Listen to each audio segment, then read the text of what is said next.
بسم اللہ الرحمن الرحیم۔ السلام علیکم ناظرین، دین دنیا چینل میں آپ کو خوش آمدید کہتے ہیں۔ ناظرین، دنیا میں یہودی سب سے زیادہ کامیاب قوم اور مسلمان سب سے کم ترقی یافتہ ہیں۔ دنیا کی 100 سب سے بڑی کمپنیوں میں سے 80% سے زائد غیر مسلموں کی ہیں۔ مغربی ممالک میں دنیا کے اعتبار سے غیر مسلموں کے پاس سب سے زیادہ سہولیات ہیں اور مسلمانوں کے پاس سب سے کم ہیں جن کا خرچہ وہ برداشت کر سکیں۔ اس کی بہت سی وجوہات ہیں جن میں سے سب سے بڑی وجہ تعلیم ہے۔ یہودی قوم دنیا میں سب سے زیادہ پڑھی لکھی ہے اور مسلمان سب سے کم پڑھے لکھے۔ دینی لحاظ سے دیکھا جائے تو مسلمانوں کی اسلام سے روگردانی بھی اس کی ایک بڑی وجہ ہے۔ علماء کرام کے مطابق کامیابی کے 7 اصول ہیں۔ کامیابی کا پہلا قرآنی اصول ہے کہ ایمان یافتہ لوگوں کی پیروی کرو۔ دوسرا اصول ہے تنگی کے بعد آسانی ہے، اس پر حوصلہ نہیں چھوڑنا چاہیے۔ تیسرا اصول ہے مایوس نہیں ہونا چاہیے، خدا کی مدد آ کر ہی رہتی ہے۔ چوتھا قرآنی اصول ہے سوچو اور تدبر کرو کیونکہ غور و فکر بہت ضروری ہے۔ پانچویں ہدایت ہے کہ اپنی حالت خود بدلو۔ چھٹا اصول ہے محنت کرو، کوشش کرو، ریاضت کرو، جہاد کرو۔ اور کامیابی کا 7واں قرآنی اصول ہے اعمال کو احسن طریقے سے کرو۔ اگر ان پر منوعن عمل کیا جائے تو کوئی شک نہیں کہ آخرت میں تو کامیابی قدم چومے گی مگر دنیا میں بھی دہلیز پر کھڑی رہے گی۔ ناظرین، اسی سے ملتا جلتا سوال ڈاکٹر ذاکر نائک سے بھارت سے ایک مسلمان نوید نے بھی کیا تھا۔ اس نے پوچھا کہ اللہ نے غیر مسلموں کو اس دنیا میں اتنا ذہین اور کامیاب کیوں بنایا ہے؟ جس کے جواب میں ڈاکٹر ذاکر نائک نے کہا کہ سوال کے جواب میں ایک سوال یہ بھی ہو سکتا ہے، پوچھنے والے کی ذہانت اور کامیابی سے کیا مراد ہے؟ حدیث پاک میں ہے کہ آپ صلی اللہ علیہ وسلم نے 2 آدمیوں میں سے ایک کو ہدایت دینے کی دعا کی۔ ایک ابو الحکم تھا، یہ ابو جہل تھا۔ دوسرے حضرت عمر بن خطاب تھے اور اللہ تعالیٰ نے دعا قبول فرماتے ہوئے حضرت عمر کو چنا اور انہیں ہدایت دی جو بعد میں دوسرے خلیفہ بنے۔ میں نے اس حدیث کا حوالہ اس لیے دیا کیونکہ ابو جہل اتنا ذہین تھا کہ اس کو حکمت کے باپ کا خطاب دیا گیا تھا مگر اس نے اسلام قبول نہیں کیا تو پیغمبر اسلام نے اسے جہالت کا باپ کہا۔ عقل کا کیا فائدہ اگر تم سچ اور جھوٹ میں فرق ہی نہیں سمجھ سکتے؟ اگر تم اللہ کی وحدانیت کو نہیں سمجھ سکتے تو یہ سوال بھی اس بات پر منحصر ہے کہ آپ کی ذہانت سے کیا مراد ہے۔ اسی طرح چند دہائیوں پہلے کا واقعہ بتاتا ہوں کہ البرٹ آئن اسٹائن نامی ایک سائنسدان تھا، یہ بہت ذہین تھا۔ 19ویں صدی میں یہ چوٹی کے سائنسدانوں میں سے ایک تھا۔ آئن اسٹائن ایک مرتبہ انگلینڈ گیا، یہ بس میں سفر کر رہا تھا، ساتھ ایک ہندوستانی بیٹھا تھا۔ سفر کے دوران آئن اسٹائن نے سوچا چلو کچھ مزہ کرتے ہیں، تو اس نے ہندوستانی سے کہا کہ تم سے ایک سوال پوچھوں گا، اگر تم جواب نہ دے سکے تو مجھے 1 پاؤنڈ دینا ہوگا۔ اس وقت 1 پاؤنڈ بڑی خطیر رقم تھی۔ اس نے کہا مجھ سے بھی سوال کرنا، اگر میں جواب نہ دے سکا تو تمہیں 1000 پاؤنڈ دوں گا۔ ہندوستانی نے اس کی بات مان لی اور آئنسٹائن نے ہندوستانی سے سوال کیا کہ نیوٹن کا حرکت کا تیسرا قانون کیا ہے؟ ہندوستانی کوئی جواب نہ دے سکا تو آئنسٹائن نے کہا کہ نیوٹن کا تیسرا قانونی حرکت یہ ہے کہ ہر عمل کا ایک رد عمل ہوتا ہے۔ ہندوستانی نے 1 پاؤنڈ نکال کر دے دیا۔ اب ہندوستانی کی باری تھی۔ اس نے پوچھا کہ تم مجھے بتا سکتے ہو کہ انگلینڈ میں اس وقت پرندوں کی بالکل صحیح تعداد کیا ہے؟ آئنسٹائن حیران ہو گیا۔ اس نے جیب سے 1000 پاؤنڈ نکالے اور ہندوستانی کو دے دیے۔ تب البرٹ آئنسٹائن کو تجسس ہوا تو اس نے پوچھا کہ اب تم مجھے اس کا جواب دو۔ تو ہندوستانی نے کہا مجھے نہیں معلوم۔ جیب سے 1 پاؤنڈ نکالا اور آئنسٹائن کو دے دیا۔ اس پر البرٹ آئنسٹائن حیران رہ گیا۔ Albert Einstein thought to himself, let's have some fun. So he asked the Indian, what is the 3rd law of motion of Newton? He told him, can you tell me Newton's 3rd law of motion? And the Indian, he could not reply.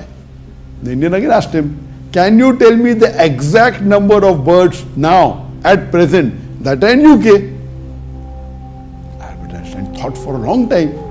Then he took out 1,000 pounds and gave him. Doctor Zakir Naik نے بتایا کہ میرا یہ کہانی بتانے کا مقصد یہ تھا کہ آپ سمجھ سکیں ذہانت اصل میں کیا ہے۔ ہندوستانی اس وقت کے اعلیٰ ترین دماغ سے زیادہ ذہین نکلا۔ اس کو نیوٹن کے قانون کا پتہ نہیں تھا مگر اس نے ایک سادہ سا سوال سے عظیم سائنسدان کے دماغ کو بھی چکرا دیا۔ وہاں آئنسٹائن کی سوچ محدود تھی اور وہ صرف اور صرف سائنس کے بارے میں سوچ رہا تھا، جبکہ ہندوستانی اس وقت وسیع سوچ کا مالک تھا، وہ سائنس تک محدود نہیں تھا۔ اس وقت آئنسٹائن اور ہندوستانی شخص کے درمیان وہ ہندوستانی زیادہ ذہین تھا۔ اس کا مطلب ہے کہ ذہانت تخیلاتی اور وقتی چیز ہے، یہ محدود بھی ہو سکتی ہے۔ آج دنیا کا ذہین ترین شخص بھی اگر اللہ تعالیٰ کی وحدانیت پر ایمان نہیں رکھتا تو ایسی ذہانت کا کیا فائدہ؟ اور غیر مسلم کہتے ہیں کہ سے ہی جو اسلام پر ایمان نہیں رکھتا، جو شرک کرتا ہے، جو جھوٹے خداؤں کی پوجا کرتا ہے، تو ذہانت بھی دنیا تک ہی محدود ہے، آخرت میں اس کا کوئی کام نہیں۔ اللہ تعالیٰ نے فرمایا کہ اللہ ہی ہے جس نے موت اور زندگی کو پیدا کیا، تاکہ تمہیں آزمائے کہ تم میں سے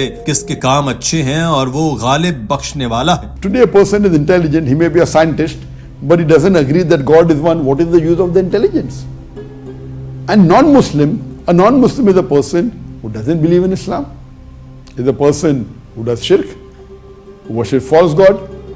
So intelligent, limited sense, worldly sense, but not in the akhirah. Doctor Zakir Naik نے کہا کہ اب میں آپ کے سوال کے دوسرے حصے کا جواب دیتا ہوں. اللہ تعالیٰ نے غیر مسلموں کو کامیاب کیوں بنایا ہے؟ اس پر بھی یہ سوال اٹھتا ہے کہ آپ کی کامیابی سے کیا مراد ہے؟ میرے نزدیک نبی کریم صلی اللہ علیہ وسلم سب سے کامیاب ترین انسان ہے. آج آپ سوچ سکتے ہیں کہ جو امیر ہے وہ کامیابی ہے. دنیا کے امیر ترین افراد کی فہرست آتی رہتی ہے جس میں Bill Gates, Jeff Bezos, Ambani وغیرہ کے نام اس میں شامل ہیں اور کوئی نام مسلمان نہیں. مگر ان سے بھی کامیاب وہ شخص ہے جو فجر کی نماز میں فرض سے پہلے 2 رکعت سنت پڑھتا ہے، کیونکہ آپ صلی اللہ علیہ وسلم نے فرمایا فجر میں 2 سنت پڑھنا دنیا اور اس میں موجود تمام دولت سے زیادہ قیمتی ہے. مال و دولت سے کوئی جنت نہیں خرید سکتا. اللہ تعالیٰ نے قرآن پاک میں فرمایا کہ کافر جو ایمان کا انکار کرتے ہیں وہ قیامت کے دن کہتے ہوں گے کہ جنت کے بدلے ہم زمین اور اس میں موجود تمام مال و دولت دینے کو تیار ہیں، اور اللہ کہے گا بہت دیر ہو گئی ہے.